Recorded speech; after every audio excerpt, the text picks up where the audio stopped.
Today we have Paul Loeffler with Central Valley Honor Flight, who will be asking several questions about his organization and the importance of the services they provide. So Paul, tell me, what is the Central Valley Honor Flight? Well, Central Valley Honor Flight was formed in 2013 with a real unique purpose, I think. The World War II Memorial wasn't completed in Washington, D.C. till 2004. And at that point, most World War II veterans couldn't get there on their own. One gentleman in Ohio had the idea of flying one of his VA patients there. That worked out so well. More guys wanted to go. And this idea spread throughout the country of, let's take our World War II veterans to this memorial for them. That in fact they paid for. It wasn't a government project. And in that same spirit, it was, let's pay for them. They served our country. This is our way to say thank you and to repay them for their sacrifice. So a veteran doesn't pay a dime. It is completely free of charge. It's our way of thanking them. We're an all-volunteer organization.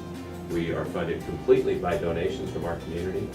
And this area is so generous now. Over the last 5, almost 6 years, they've come up with more than $3 million of individual and corporate donations to provide this opportunity for our veterans. And we'll have our 18th flight here in April.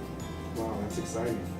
It's very exciting, and it shows you what we're capable of when we all work together. And this is not one big company saying this is our pet project. This is mom and pop businesses, this is individuals, this is school kids. We've had high school kids do incredible things for our veterans. And every time we bring one of these flights back, when you see the crowd that's there, it's from 2 weeks old to 100 years old, every ethnic background, every political persuasion, all those things that we end up divided over. Here's a cause that brings people together. Let's give our veterans that thank you they may never have gotten. So we exist completely on donations. There isn't a government entity that's giving us money. There aren't tax dollars. This is all people from the generosity of their hearts saying we want to do this for our veterans. And again, we won't take a dime from the veterans themselves. Each veteran has a guardian, and that's usually a family member, maybe a son, a daughter, a grandson, a granddaughter. For those who don't have a family member who wants to go, we have a backlog of volunteers from our community who say, I want this experience with a veteran. Maybe I didn't get to do this with my dad or my grandpa. I'll go with a veteran and take care of them on that trip. It gives the veteran an incredible experience for 3 days. They see the World War II Memorial, they see the Korean War Veterans Memorial, the wall for the Vietnam veterans with 58,000 names on it, which might be the most powerful spot they go to. They go to Arlington National Cemetery and see the changing of the guard. Everywhere they go around Washington, D.C., they're reminded, people get it, people care, their sacrifice, their service is not forgotten. And they hear over and over again, thank you for serving our country. And then we have that chance to welcome them back here in the Valley. So they wouldn't have all those experiences if people didn't donate. And some people might donate money, some people might donate time. We're all volunteers, like I said, so we have a lot of people donating their time. But there's something you can do for our veterans.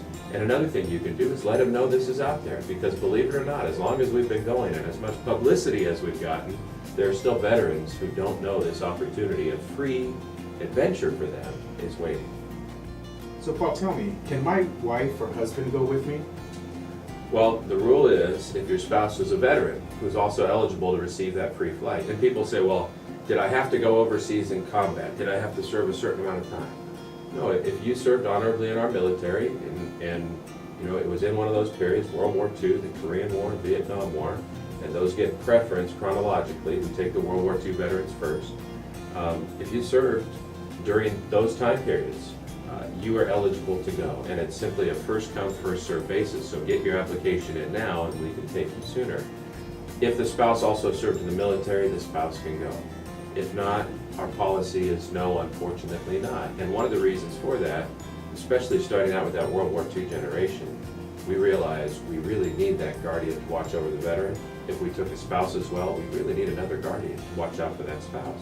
The other thing is, it's not an individual experience. It's not just the veteran going by himself or herself. There are 70 others, and they are sharing that experience with other people who realize what they went through. Now they know they're not alone. And we've seen that if a spouse is there, because there are other places that have done it this way, the veteran doesn't engage with the other veterans the same, and the veteran is more concerned about his spouse than the experience he's having. So those are some of the reasons. That's tough for some veterans to hear, but that's why our policy is no spouses unless they also served in the armed forces. So what if veterans require a wheelchair or scooter or oxygen, some type of medical care. Yeah, and that's something, each veteran is evaluated by our medical staff, and that's one thing that's been incredible about our honor flight. When we first started, Al Perry, who ran the VA Medical Center in Fresno for 13 years, was the leader of every trip, and he assembled just an incredible team of volunteers, nurses, and support staff from the VA, and over the years we've had a bunch more people come on board. So we have really experienced medical professionals who screen every one of our veterans to make sure they're physically able to go on the flight, get a list of their medications, they're on top of everything. So if anything should happen, and there have been a few cases where that medical staff was pressed into action, they're ready for that. As far as wheelchairs, we're prepared to have a wheelchair for every veteran on the flight. Many of them don't need it, some who need it really don't want it, but we have transport wheelchairs specifically designed for this purpose, and we have the volunteers who can get the veteran in and out of every one of those chairs. So all those needs are taken care of. We have had several veterans over the years who are in need of oxygen, and we make sure we not only have that, but we have the extra batteries for those oxygen concentrators, because when you're flying cross-country, you can't afford an emergency in the air. So all of those contingencies are accounted for, and any concerns a veteran might have about his or her health or medical needs, that's something we're going to deal with way in advance of the trip to make sure we're prepared. Can multiple family members accompany veterans on the trip or meet them in Washington? So typically there's going to be the one family member who's a guardian, and sometimes we'll have another member of that family who's a guardian for another veteran on the trip who they don't know. But what we've had in numerous cases, if a veteran has family that lives back east, sometimes they'll even surprise the veteran at one of the memorials, and that's a pretty powerful moment. We've had folks who are in the military, maybe work in the Pentagon, and they sneak out in uniform and come meet our group of veterans, and that's a big hit. So there's always that possibility. If the family wants to travel separately from our charter flight and meet the group there, they're welcome to do that.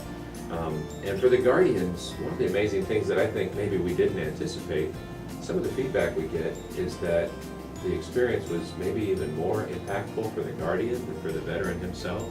There's a lot of unexpected parts of this. We plan so much for the veterans. We want to make it the experience of a lifetime. But there's always the unexpected, the random people that meet them at one of these memorials. People from other countries who come up and thank a World War II veteran, hey, I have my freedom because of you. What's more powerful than that? But the guardians get so much out of it. We'll hear time after time after time, my dad never talked about the war until the honor flight, and now we can't get him to shut up. That's one of the things we've heard a few times. But so the family members, those guardians, they learn so much about the veteran and what he or she did in the service years. We'll hear from the veterans, I had 3 days alone with my son on this trip. I haven't done that in 20 years. So there's a lot of these things you don't expect, you wouldn't think of on the surface that really come through. But I will say for the guardians, it's a real commitment. We asked them to make a tax-deductible donation of $1,200 to help offset some of the costs. Because each one of these flights, when we raise all the money, it's about $200,000 to make it possible. So that guardian contribution helps offset that a little bit. And the guardians also have to go through training. We have some pretty strict safety protocols to make sure that we don't have injuries, and we have a perfect safety record. We want to keep it that way. So the guardians learn how to stay within arm's length of each veteran, to help them get up and get down wherever they're going. And so far, we've been very blessed to have a whole lot of really good guardians who really get that message. The perfect safety record speaks for itself. So Paul, how many veterans are actually allowed to go on each flight? So we have space for about 70 veterans on each flight. Unfortunately, because of the age of some of the veterans, oftentimes we'll have one who a week or two before finds out he's not going to be able to go on that trip. So sometimes the number ends up being in the 60s. But ideally, we'd like to take 70 veterans on each flight. That's about what the plane has room for. And sometimes they worry, am I going to have to change planes and walk through an airport? No, this is a charter flight. You never have to get off the plane until you land in Baltimore, which is where the planes come in, and we bus them down to Washington, D.C. Another thing that they really enjoy on the trip, as an aside, is the police escort. Sometimes the veterans will come back and say, yeah, the memorials are great, but man, when that motorcycle cop got in front of the bus and all the traffic on the Beltway parted, that made me feel like a king. So that's been kind of funny. But the transportation part of it is really smooth and seamless. But to answer your question, 70 veterans on each flight. We've now taken over 1,200 because people here are so generous. And if they continue to donate, we hope to take hundreds more. Because the reality is, now that we've taken World War II and Korean War veterans, and this April flight, April 9th through 11th, will clear out our applications for those two wars. In May, we plan to do a flight of all Vietnam veterans, but we have more than 300 Vietnam veterans on our waiting list, waiting to go. Any World War II veterans, Korean War veterans who haven't gone yet, we'd love to have them apply, and we'll take them as soon as we possibly can. And they can do that online, cvhonorflight.org, CV like Central Valley, honorflight.org. The application is right there online. We have volunteer applications there online for people who want to help or be guardians. And we also have a chance right there online to donate and help us continue to make this possible for our vets. Every single penny goes to these flights. Every single person is a volunteer. So that's something we're really proud of, and so blessed to have so many outstanding volunteers. So people know that they can check your website out to get the dates and more information that they feel that they got from this video. Yeah, and the next one will be April 9th through 11th, so that means the homecoming is on April 11th at Fresno Airport. And if you haven't been to one yet, I tell everybody, this is truth, I'm not making this up. We've done 17 of these. I've had goosebumps every single time. It's a different group of veterans, but the experience is so similar. We have the Clovis Community Band comes every time, and they play all the service songs. We have the Blue Star moms who have kids serving overseas right now who show up with flags and hand them out to everybody in the crowd. We have local high school cheerleaders, ROTC students. We have usually close to 100 uniformed sailors from NAS Lemoore who take their time to come up and salute our veterans. And it really is a community event.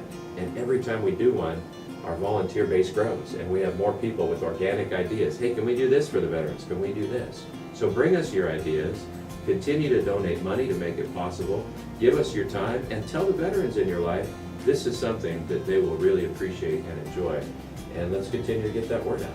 Perfect. That sounds great. And thank you so much for being here today. We plan on getting this information out to as many people as possible, and we appreciate everything you do for our veterans. Well, thank you so much.